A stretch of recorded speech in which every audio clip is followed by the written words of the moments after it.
Candyman, Candyman, Candyman, Candyman, Candyman.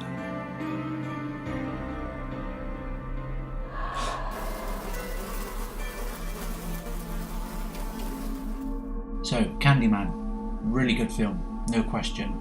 Well, I watched Candyman when I was quite young and couldn't quite remember the story, but I did understand the concept. If you're a fan of the original from 1992 and you understand the origin of the story, then this new remake is going to leave you really confused as to what's going on. Now, this movie has got a lot of deeper meanings to it, and some audience members may be able to relate to certain things. There's a new perspective on Candyman now, and the new movie doesn't express this, but I think the new movie is solely about bringing Candyman back from the dead.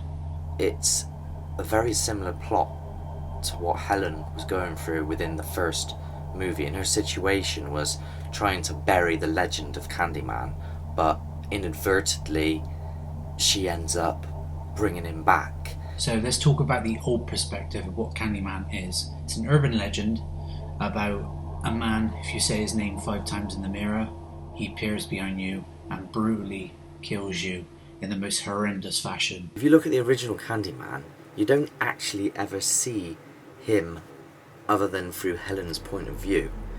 It comes across as if it's all in her head.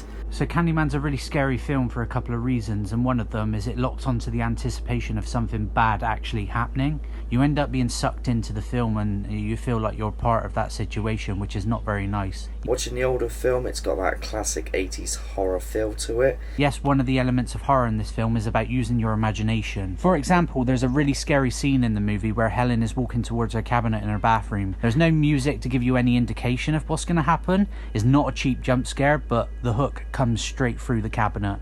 And it follows on to one of the most gruesome murders you could possibly see in a horror film. And the best thing is you don't even actually see it, you just hear it.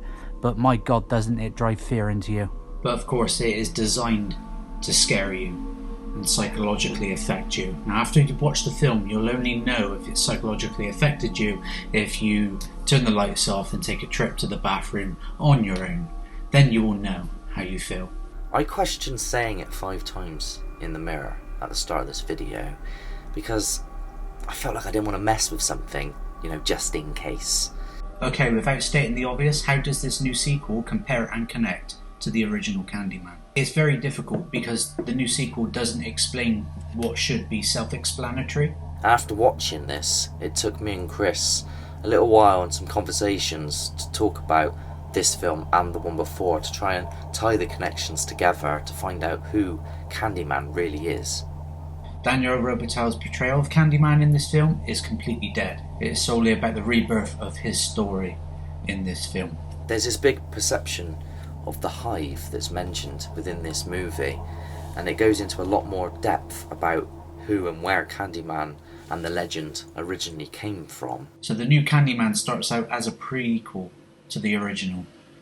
That the whole of the Cabrini Green do fear the Candyman, but their image of Candyman is Sherman Fields. It's just never explained.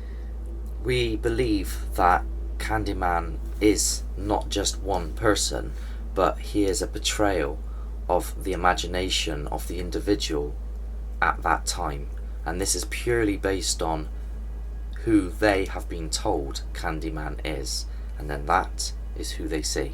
If you do remember the original, the Candyman in Cabrini Green liked to make holes in the wall, and there is a scene where Helen finds sweets on the floor and she does cut her finger on a blade inside the sweet.